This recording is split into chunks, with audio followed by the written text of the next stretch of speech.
హాయ్రా. Hi రా. ఏంటి రోజు అంత హ్యాపీగా ఉన్నావు? అదా ఈరోజు మా అమ్మ నన్ను తిట్టలేదురా. అంటే మీ అమ్మ ప్రతిరోజు ఇంక తిడుతుందా? పూటకు 10 సార్లు తిట్టకపోతే మా అమ్మకి అసలు రోజే గడవదు. అసలే మా అమ్మ బాలయ్య బాబు గారికి వేరే అభిమాని. మా అమ్మ కోపం వస్తే ఒంట్లో బాలయ్య బాబు గారు దూరిపోయినట్టు ఉంటది. అంటే రోజా ఆయన డైలాగ్తో నీకు వచ్చేసినట్టుందిరా. అయితే నేను జంపు.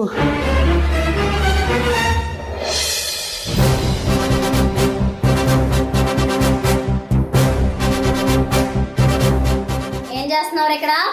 అంటే ఫ్రెండ్తో మాట్లాడుతున్నానమ్మా. నిన్న కప్ చెప్పిన పనులు చేసావా లేదా? ఉతికిన బట్టలు మడత పెట్టానమ్మా, తోమిన గిన్నెలు, ఎండబెట్టానమ్మా, కూరగాయలు కట్ చేసేసానమ్మా, వాటర్ బాటిల్ పట్టేశానమ్మా. మరి ఫ్రిడ్జ్ లో పెట్టావా? ఇది మర్చిపోయానమ్మా. మర్చిపోతావురా? ఎందుకు మర్చిపోవు? నీకు అన్ని చేసి పెట్టడానికి అమ్మ ఉందని